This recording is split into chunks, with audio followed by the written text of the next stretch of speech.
लोग मंदिरों में सरकार का पैसा नहीं है, मंदिरों में पब्लिक का पैसा है। जो मजदूर 100 रुपये कमाता है वो 5 रुपये का प्रसाद मंदिर में चढ़ाने जाता है। जो मजदूर 500 कमाता है वो 5 रुपये का दान वहाँ करने जाता है। वो पैसा किसका है, कब काम आएगा? हम बड़ी बड़ी बातें करते हैं कि भामा शाह ने बड़ा कमाल कर दिया था कि महाराणा प्रताप को उसने दिया, बहुत अच्छी बात है। आज क्यों नहीं भामा शाह निकलते हैं उसमें से? वो मंदिर के पैसे क्यों नहीं लगाते हैं? मंदिर का सोना क्यों नहीं निकालते हैं? हमारी गवर्नमेंट घाटे में जा रही है। हमारे रिजर्व बैंक, हमारे प्रधानमंत्री बोलते हैं, लेकिन क्या गली मोहल्ले में जाकर पूछो कि वो 20 लाख करोड़ का पैकेज में से आपके हिस्से में क्या आया? क्या आपको राशन मिला? क्या आपको चावल मिला? क्या आपको पानी मिला? क्या किराया मिला? क्या काम मिला? कुछ नहीं मिला। आज ये माताएं बहनें जिनके घर में ना उनका पति है, ना बेटा है, ना कुछ भी, विधवाएं हैं, अपाहिज हैं, उनका मदद करने वाले कौन है? अगर ऐसी संस्थाएं, हमारी जैसी संस्थाएं, छोटी मोटी या बड़ी संस्थाएं अगर आगे ना हुई होती तो ये मौतें और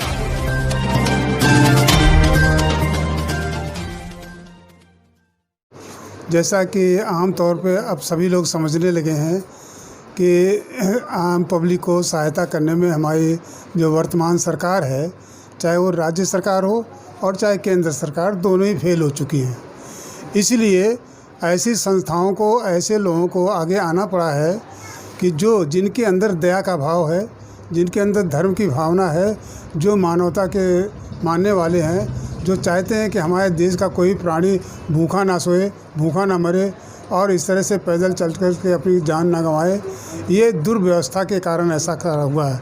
यदि ऐसा नहीं है कि हमारी सरकारें सक्षम नहीं हैं, उनके पास पैसा नहीं है या उनके अन्य तमाम सोर्सेज नहीं हैं, वो इस देश में बहुत बड़े सोर्सेज हैं और सबसे बड़ा सोर्स जो इस देश का है वो है हमारे मंदिरें। जो हमारे देश में जितने मंदिर हैं, अगर उनसे सोना और पैसा निकाल लिया जाए तो शायद किसी के आगे हाथ फैलाने की ज़रूरत नहीं पड़ेगी। इसके लिए हमारी सरकार भी जिम्मेदार है। तथाकथित सरकार में बैठे हुए लोग, चूँकि वे भी उसी मानसिकता के हैं कि ईश्वर जिंदा रहे, पत्थर का ईश्वर तो जिंदा रहे, लेकिन जो जीवित प्राणी है वो जिंदा ना रहे, इसकी उनको ज़रा सी भी परवाह नहीं है। मुझे इस बात कहने में कोई हिचक नहीं है कि मेरी सरकारें पत्थर पूजन में ज़्यादा पैसा खर्च कर रही हैं और जो लिविंग बीइंग है, यानी जो जीवित प्राणी हैं, उनके ऊपर कोई खर्चा नहीं होती और नाममात्र खर्चा है, केवल घोषणाएं होती हैं।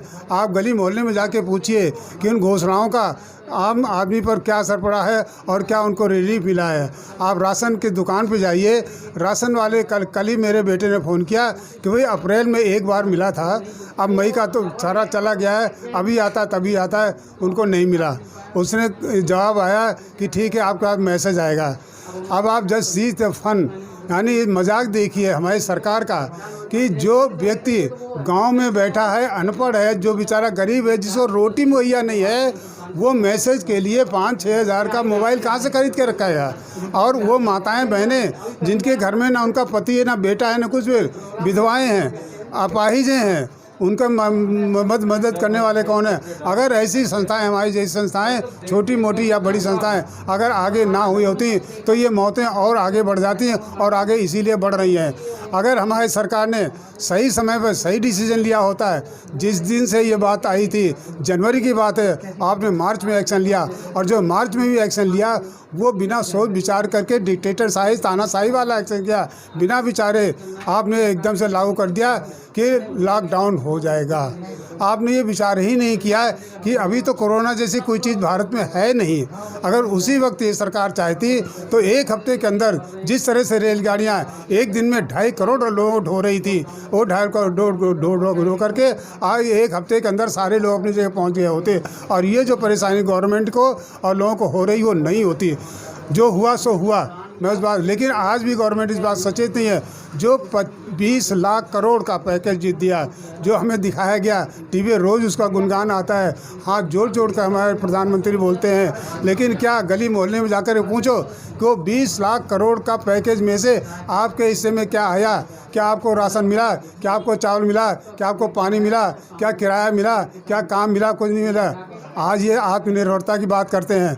मैं ये जानना चाहता हूँ कि जब जो डोर, पतंग की डोर हमारे घरों में बनती थी, वो मोदी जी चीन से ला रहे हैं। जो पतंगे हमारे घरों में बनती थी वो मोदी जी चीन से ला रहे हैं।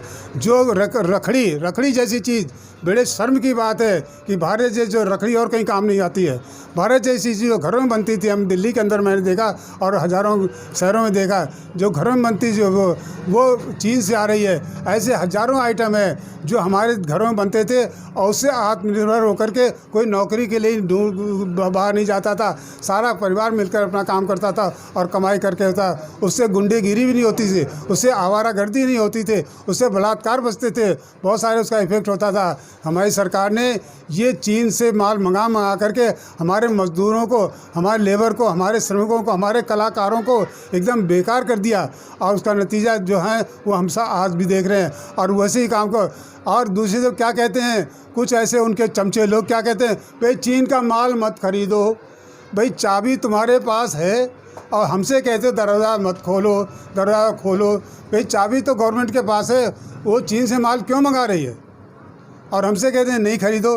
बेचने वाले, खरीदने वाले, माल खरीदने वाले वो हैं, पैसा कमाने वाले हैं, क्योंकि उनको ज़्यादा प्रॉफिट होता है, हमारे लोगों को उसमें भी पैसा ज़्यादा देना पड़ता है। इस प्रकार की सरकार की अनेक गलती। इसी तरह किसानों का मामला है, किसानों को आप कब तक देते रहेंगे? किसानों की जो उपज होती है उसको मूल्य नहीं मिलता है, समय पर नहीं मिलता, और बीच में दलाल बैठे हुए लोग जो अड़तिए कहते हैं, जो बीच में बैठे वो लोग उनका शोषण करते हैं सारा, और वो सारे सरकार से जुड़े हुए हैं, क्योंकि इनका एक ऐसा बड़ा तंत्र है, बुद्धिजीवियों का भी है वो, और उन लोगों का भी, आध्यात्मिक लोगों का भी एक तंत्र है। वे जो ये जो बुद्धिजीवी हैं, आर्थिक तंत्र जो हिंदुत्ववादी, मैं तो इस पर कहूँगा, वही लोग, मंदिरों में सरकार का पैसा नहीं है, मंदिरों में पब्लिक का पैसा है। जो मजदूर 100 रुपये कमाता है वो 5 रुपये का प्रसाद मंदिर में चढ़ाने जाता है, जो मजदूर 500 कमाता है वो 5 रुपये का दान वहाँ करने जाता है। वो पैसा किसका है, कब काम आएगा?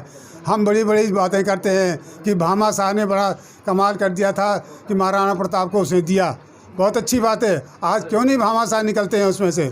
वो मंदिर के पैसे क्यों नहीं लगाते हैं? मंदिर का सोना क्यों नहीं निकालते हैं? हमारी गवर्नमेंट घाटे में जा रही है, हमारा रिजर्व बैंक खाली हो रहा है। ये पहली बार हुआ इस देश के अंदर जहाँ रिजर्व बैंक को खाली किया जा रहा है, और उस पर भी ऐसे लोग जो हैं उनकी ताली बजा रहे हैं, थाली बजा रहे हैं, ताली पीट रहे हैं। तो मैं निवेदन करूंगा सरकार से, उच्च अधिकारियों से और भारत के प्रधानमंत्री से निवेदन करूंगा कि वो हाथ जोड़ करके मंदिरों के पास जाएं, मंदिर के आचार्यों के पास जाएं और उनसे कहें कि महाराज जी अब बहुत कुछ हो गया, वो पैसा जो हमारे पब्लिक ने दिया है, वो सोना जो हमारे पब्लिक ने दिया है, वो जो उस पैसे को पब्लिक को वापस करिए। यही धर्म कहता है, वरना ये अधर्म की लड़ाई लड़ते रहेंगे और ये धर्म चालू रहेगा और कोई कोरोना इसको बचा नहीं सकता है। ये सबसे बड़ा कोरोना जो है इनकी नीतियां हैं। जब तक इनकी नीतियां नहीं बदलेंगी, और ये सारे धर्म विरोधी हैं, धर्म विरोधी मतलब मजदूर विरोधी हैं, इंसान के विरोधी हैं। जब इंसान के विरोध में कोई होती है वो धर्म के विरोध की होती है।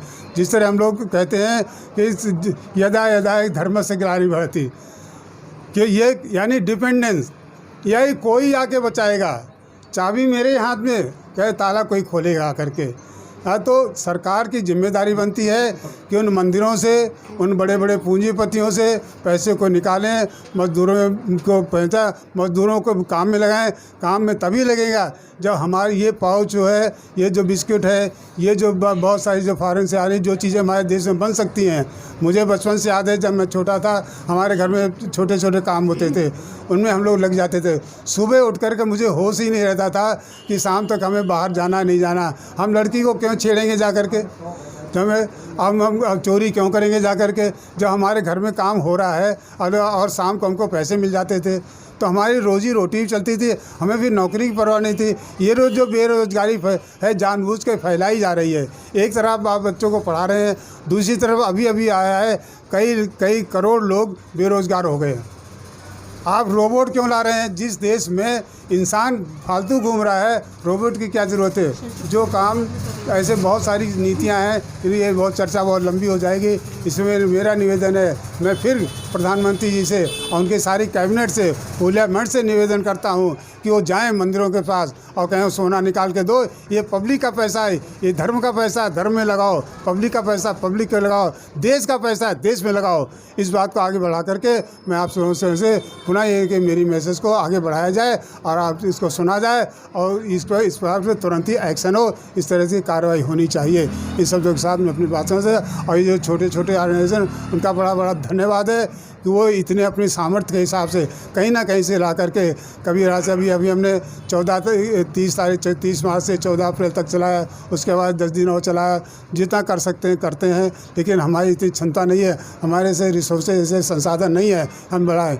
ये सीधी जिम्मेदारी गवर्नमेंट की है, और उनसे जुड़े हुए लोग जो करोड़ों अरबों खेल रहे हैं उनको आगे आना चाहिए और पब्लिक को सहायता करनी चाहिए। इन शब्दों के साथ मैं अपनी बात को समाप्त करता हूँ। धन्यवाद, आपने हमारी बात को सुना, और आशा है कि उसे आगे बढ़ाएंगे, और ये बात हमारे प्रधानमंत्री तक जानी चाहिए, कैबिनेट तक जानी चाहिए, पार्लियामेंट तक जानी चाहिए। वो लोग बैठ करके वो मंदिरों की तरफ देखें, पब्लिक की तरफ मत देखें, मंदिरों की तरफ देंगे, तभी इस देश का ये संकट से उबर पाएंगे, अन्यथा हम कभी उबर नहीं सकते। मेरा अपना चैनल, आपका चैनल, समाज का चैनल, देश का चैनल NB News 24/7 को आप लाइक करें, सब्सक्राइब करें और ज्यादा से ज्यादा इसकी वीडियो को शेयर करें, ताकि हर खबर को मैं आप तक आसानी से पहुंचा सकूं।